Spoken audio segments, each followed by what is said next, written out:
Selamat sore para netizen dimanapun kita berada. Salam inspirasi bagi kita semua. Roy Suryo siapkan tim hukum usai dilaporkan ke Bareskrim ya soal mikrofon. Wow, ternyata ada perlawanan dari Roy Suryo begitu kan ya.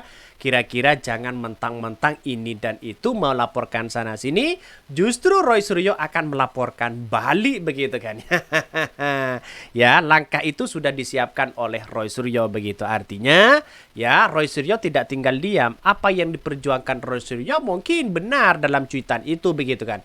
Karena Roy Suryo menganggap bahwa ada dugaan-dugaan seperti itu dan memberikan arahan. Kenapa begitu ujung-ujungnya mau dilaporkan begitu. Gitu kan aneh mereka begitu ya. Jadi dikit-dikit lapor, ada orang yang kemudian memberikan keterangan, dilaporkan sana sini begitu kan. Itu kan aneh begitu kan. Dikit-dikit lapor begitu. Bahkan satu sih mengatakan kecurigaan yang terucap bisa dikatakan suatu kritik. Itulah demokrasi ya. Melaporkan dari kritik seorang bukanlah sikap dari demokrasi, tapi otoriter. Lemahnya cara berpikir sampai diopini jadi narasi yang destruktif ya ke pola pikir masyarakat. Kita dapat timbul perpecahan di masyarakat. Betul sekali begitu kan.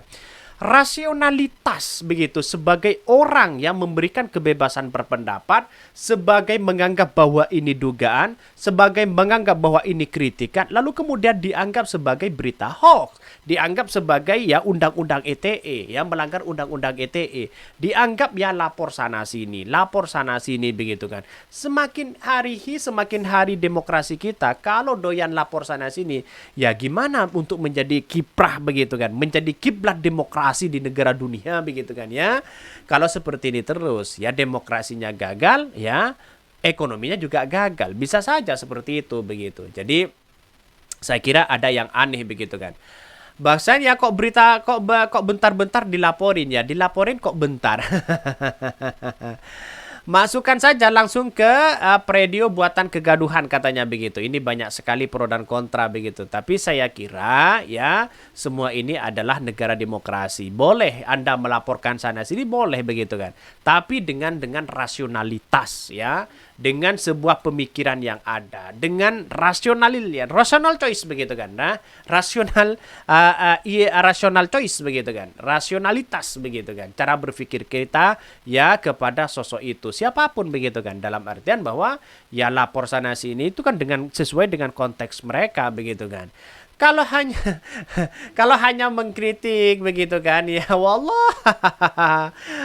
a'lam begitu kan ya. Ini kalau hanya dikritik tiba-tiba begitu kan ya dijadikan ya alat ya untuk mentersangkakan orang, untuk melaporkan orang. Ini kan kacau juga begitu kan. Ini kan negara demokrasi modern, lebih banyak orang itu lebih ya pada kritik-kritik ya secara lisan di situ begitu. Semoga Roy Suryo ini begitu segera ditetapkan tersangka. Ya, gimana untuk menjadi tersangka seseorang kalau hanya mengkritik sana sini begitu kan ya. Jadi tidak bolehlah begitu kan alergi kepada siapapun. Boleh Anda mengkritik kepada siapapun begitu kan ya. Tapi jangan dikit-dikit lapor. Apa masalahnya begitu kan ya. Kok dikit-dikit lapor begitu. Itulah kalau negara kita, kalau hukum dijadikan sebagai alat penguasa, ya bisa dikontrol oleh penguasa begitu kan, bukan penguasa dikontrol oleh hukum begitu, tapi hukum dikontrol oleh penguasa. Tapi kan aneh mereka begitu kan, jelas ya. Bahkan ya satu sisi mengatakan Roy Suryo begitu siapkan tim hukum begitu usai dilaporkan ke Bareskrim ya soal mikrofon. Bahkan ya mantan Menteri Pemuda dan Olahraga Roy Suryo mengaku telah menyiapkan tim hukum usai dilaporkan ke Bareskrim Polri terkait dugaan penyebaran hoax penggunaan 3 mikrofon saat debat calon wakil presiden. Roy menyebutkan ini tim hukumnya tengah mengkaji dasar pelaporan begitu yang dilakukan oleh Pilar 08 atau Cyber Indonesia. Dasar kajian ini ya nantinya bakal dijadikan sebagai alat pertimbangan untuk menentukan langkah hukum apa yang dia akan diambil ya terkait dengan laporan tersebut. Bahkan saya sudah mendengar kabar itu dari saat ini tim hukum saya sedang mengkaji laporan tersebut. Insya Allah besok atau lusa akan ada sikap atau tanggapan resmi dari tim hukum saya katanya begitu ya. Ujar ya kepada wartawan. Sebelumnya, Ketua Umum Cyber Indonesia Muanas Alaidit resmi melaporkan mantan Menteri Pemuda dan Olahraga Roy Suryo ke Baris Krim Polri terkait dugaan penyebaran hoax ya, penggunaan 3 mikrofon saat debat Cawapres. Laporan yang dilayangkan dan Cyber Indonesia itu diterima dan diregistrasi dengan nomor ya Baris Krim ya, tertanggal 2 Januari 2024. Muanas yang juga caleg PSI itu mengaku sengaja melaporkan Roy Suryo agar tidak ada lagi fitnah yang beredar di masyarakat terkait penggunaan mikrofon tersebut. Mengaku khawatir masyarakat tak akan memandang pemilu di 2024 diselenggarakan secara curang apabila pernyataan Roy Suryo itu tidak diproses, katanya begitu. Ternyata yang melaporkan itu caleg PSI. Wah, gimana ini begitu ya? Jadi caleg PSI ini kan lucu begitu kan ya, mau jadi caleg tapi melaporkan orang begitu kan. Bagaimana dirinya menjadi caleg lalu kemudian dilaporkan oleh masyarakatnya. Ini kan lucu juga begitu kan. Jadi artinya apa? Artinya menjadi caleg itu seharusnya mencari simpati di masyarakat. Kenapa sih ya menjadi caleg itu begitu ya double mengurusi orang begitu. Itu kan seperti itu logikanya begitu. Saya kira lebih baik ya fokus kepada pemenangannya sendiri begitu kan ya.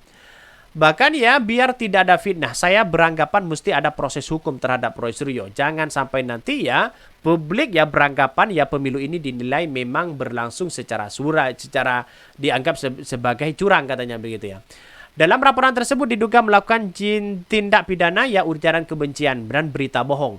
Pelaporan itu buntut pernyataan Roy di akun X sebelumnya yang menuding Gibran berbuat curang lantaran memakai 3 mikrofon saat debat Cawapres. Ia menilai salah satu alat yang digunakan Gibran merupakan earphone dan bukan mikrofon.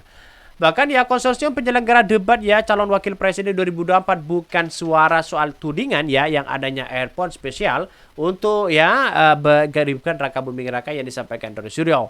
Dalam keterangan konsorsium yang terdiri dari Tres Media, Kompas TV dan BTF menegaskan tidak memberikan keistimewaan apapun frekuensi perlakuan khusus kepada calon-calon manapun begitu kan ya. Sudah jelas mereka begitu.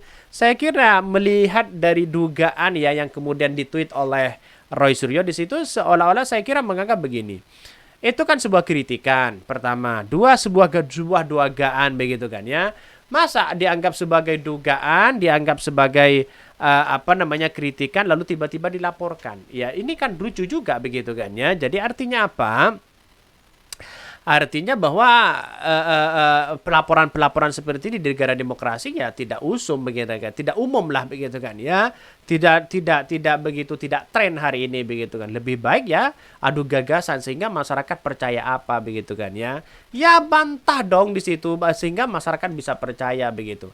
Mereka mengatakan segala hal yang menyangkut persiapan debat dilaksanakan terbuka di bawah arahan KPU dengan mengundang semua tim paslon ya. Sudah jelas mereka begitu. Artinya apa? Artinya selama ini ada sesuatu atau kendala penting bahwa apa yang kemudian mereka lakukan begitu kan seolah-olah ini demi apa, coba bayangkan begitu ya. Mungkin itu yang kami sampaikan ya, tonton terus channel Hot dari Podcast Rakyat ini karena ada berita-berita menarik dan viral setiap harinya. Salam para netizen, salam inspirasi bagi kita semua. Jangan lupa di subscribe ke YouTube Hot dari Podcast Rakyat ini.